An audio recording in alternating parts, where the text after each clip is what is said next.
Hello students, आज हम अपना नया टॉपिक करेंगे recording of banking transactions. Bank से संबंधित लेन देन जो होते हैं वो कैसे करते हैं हम। तो फर्स्ट है when cash is deposited into the bank, जब बैंक में कैश जमा कराया जाता है।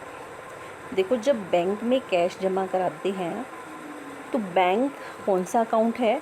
रिप्रेजेंटेटिव पर्सनल अकाउंट है। और कैश कौन सा है?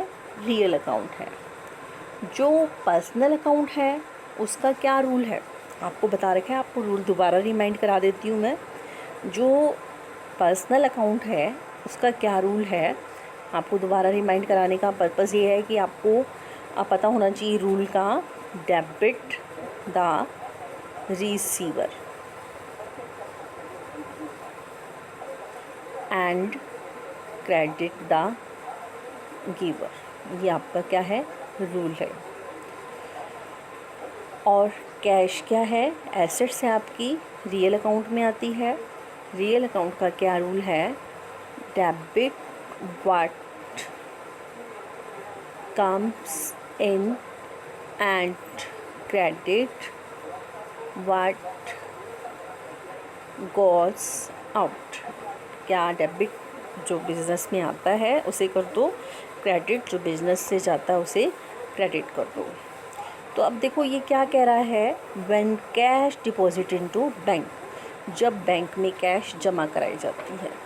तो जब बैंक में कैश जमा कराई जाएगी तो कैश हमारे से कैश गई, कैश कौन, कैश जाती है तो कैश जाएगी, तो कैश क्या होगी? क्रेडिट। इसको रिसीव किसने किया? बैंक ने। बैंक रिसीव करेगा तो बैंक क्या हो जाएगा? डेबिट, क्योंकि बैंक क्या है? रिसीवर। बैंक क्या होगा? डेबिट। और कैश क्या हुई? गॉस। कैश गॉस तो कैश क्रेडिट। तो एंट्री देखो इन्होंने क्या कर रखी है, bank account debit to cash account. First entry I hope आपको समझ आ गई होगी। नेक्स्ट है when cash is withdrawn from the bank, जब बैंक से कैश निकलवाई जाती है। जब कैश निकलवाई जाएगी तो कैश हमारे पास आएगी, कैश आएगी तो cash debit what comes in, cash I, cash account debit. और इसे देने वाला कौन है? इसे देने वाला बैंक है। तो बैंक क्या हो जाएगा? बैंक कौन है? गिवर है। जब बैंक देगा, बैंक गिवर है तो क्या होगा? क्रेडिट है, क्रेडिट होगा। और बैंक कौन सा अकाउंट है आपको बताया है, बैंक कौन सा अकाउंट है? रिप्रेजेंटेटिव पर्सनल अकाउंट है। नेक्स्ट फिर है when cheque drafts receive from customer are deposited in to the bank on the same day, जब किसी कस्टमर से हमने चेक लिया, ड्राफ्ट लिया, चेक लिया या ड्राफ्ट लिया, वो हमने सीधा बैंक में सेम डे जमा करा दिया। तो उस चेक को लेने वाला कौन है? हमने सेम डे बैंक में जमा कराया तो बैंक ने रिसीव किया, बैंक अकाउंट डेबिट। कस्टमर का पर्सनल अकाउंट, गिवर कौन है, किसने दिया? तो कस्टमर के पर्सनल अकाउंट से क्या हो जाएगा? वो क्रेडिट हो जाएगा। नेक्स्ट है कि जब चेक या ड्राफ्ट हमने कस्टमर से लिया लेकिन उसे सेम डे बैंक में नहीं कराया जमा, सेम डे बैंक में जमा नहीं कराया, तो हमारे पास क्या आया? चेक इन हैंड आया, हमारे हाथ में क्या आया? चेक आया। एक चेक एक तरह की एसेट्स है, तो cheque in hand account debit to customers personal account. Next है अगर ये जो चेक हमें रिसीव हुआ था, जो इस ट्रांजैक्शन में आपको मैंने बताया, अगर उस चेक को हम किसी और दिन बैंक में जमा करा रहे हैं तो एंट्री क्या होगी? उसको रिसीवर कौन है? बैंक है उस चेक का, bank account debit to cheque in hand account. Next है व्हेन ए कस्टमर्स डायरेक्टली, अब मान लो किसी कस्टमर ने जाकर सीधा हमारे खाते में पैसे जमा करा दिए, तो उसको किसने रिसीव किया? बैंक ने। तब यही एंट्री होगी bank account debit to customers personal account. Next है when a cheque previously deposit into bank is dishonoured. देखो बच्चों, पहले आपको डिसऑनर का मतलब पता होना चाहिए। डिसऑनर मीन्स क्या होता है? डिसऑनर होना मतलब होता है दिवालिया, हिंदी में बोलते हैं डिसऑनर को दिवालिया। कि मान लो आपको अपने किसी कस्टमर से कोई चेक मिलता है, कोई आपको कस्टमर क्या देता है, चेक देता है बैंक में डिपॉज़िट कराने के लिए, और उसके अकाउंट में जो है बैलेंस ही नहीं है। वो बैंक क्या करता है, आपको पैसे वापस कर देता है, सॉरी आपको वो चेक वापस करके कहता है कि इस खाते में तो पैसे ही नहीं है, इसमें इसका बैलेंस क्या है, कम है। तो आपको आपके खाते में ये, जैसे मान लो ए ने दिया बी को चेक, 10,000 रुपये का चेक दिया कि मेरे खाते में से निकलवा देना, लेकिन अब इसके खाते में पैसे ही नहीं है। तो बैंक ने क्या कर दिया, इसने बी ने क्या किया, इसे बैंक में डिपॉज़िट करा दिया, लेकिन बैंक ने क्या कर दिया, इस चेक को वापस कर दिया कि इसके खाते में तो पैसे ही नहीं है, जो आपने चेक दिया था ना, चेक उसमें पैसे ही नहीं है। क्योंकि ये क्या हो गया फिर, इसका मीन्स क्या है, इंसॉल्वेंट हो गया, ये दिवालिया हो गया, इसके खाते में पैसे ही नहीं है, उसने चेक दे दिया, चेक में तो उसके अकाउंट में पैसे ही नहीं थे।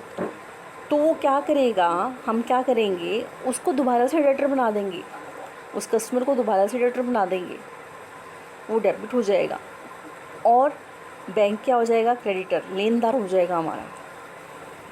बैंक क्या हो जाएगा, लेनदार हो जाएगा, हमने उसे पैसे देने हैं। तो एंट्री क्या होगी, customers personal account debit to bank account, entry होगी हमारी। नेक्स्ट है हमारा, when a cheque is received from customer and discount is allowed to him and if the cheque is deposit into the bank on the same day.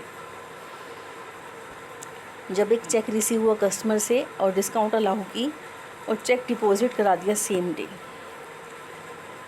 अब check receive किया और उसे discount allow की है, तो entry क्या होगी, जितना चेक रिसीव किया bank account debit, discount allowed account debit to customers personal account. फिर उसके बाद अगर जो जिस चेक पे डिस्काउंट अलाउ की थी वो cheque dishonour, sorry in the case of वो cheque dishonoured, if the discount allowed to the customer will also be withdrawn. अगर मान लो ये चेक जिस पे डिस्काउंट अलाउ की गई थी वो डिसऑनर हो जाता है, डिसऑनर होना मीन्स दिवालिया होना, उसके अकाउंट में पैसे ही नहीं है, तो क्या होगा, उसको जो डिस्काउंट दी थी वो भी क्या हो जाएगी, ख़त्म कर दी जाएगी। जैसे सपोज़ करो किसी कस्टमर को आपने 10,000 का माल बेचा, उसको 500 रुपये की डिस्काउंट दी और उसने आपको क्या किया, 9500 का चेक दिया, तो आपने क्या एंट्री की, बैंक अकाउंट डेबिट, मान लो ए को ही माल बेचा था आपने, बैंक अकाउंट डेबिट ए ने आपको दिए 9500, आगे आपकी एंट्री भी ऐसे रिलेटेड, डिस्काउंट अलाउ की, discount allowed account debit 500 to a किया आपने कितना, 10,000।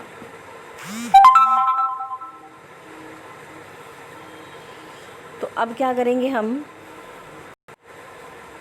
अब यही चेक जो है डिसऑनर हो गया, तो डिसऑनर हो गया तो हम वो जो डिस्काउंट अलाउ की थी वो भी हम ख़त्म कर देंगे। तो हम एंट्री क्या करेंगे, ए डेबिट कितने से, 10,000 से, टू बैंक, चेक कितने का था, 9500 का बैंक को देना पड़ेगा हमें, टू डिस्काउंट अलाउड जो थी अकाउंट 500, वो भी क्या कर देंगे, ख़त्म कर देंगे हम उसको। नेक्स्ट है when payment is made by issue by cheque, when payment is made by issue of cheque, अगर हम पेमेंट करते हैं चेक से तो पर्सनल अकाउंट किसी क्रेडिटर को दे रहे हैं तो उसका अकाउंट डेबिट हो जाएगा टू बैंक अकाउंट।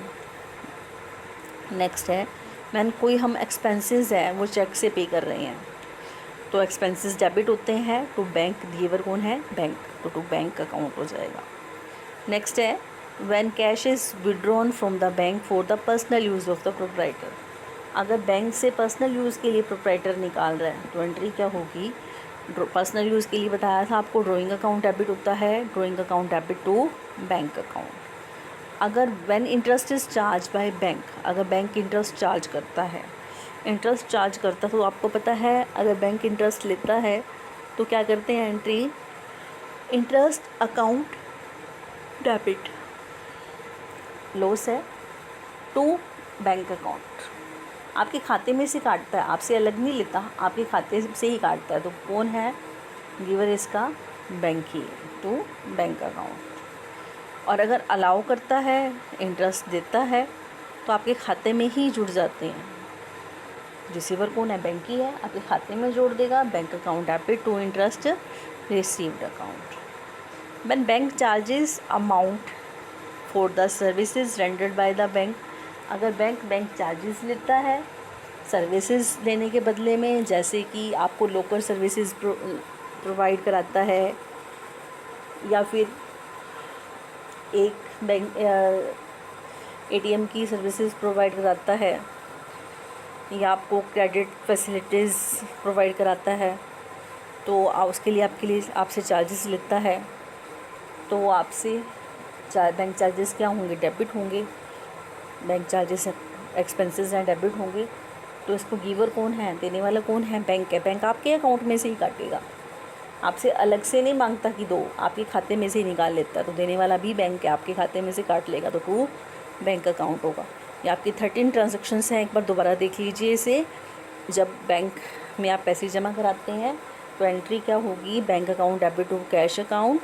अब जब बैंक से पैसे निकलवाएंगे तो cash account debit to bank account.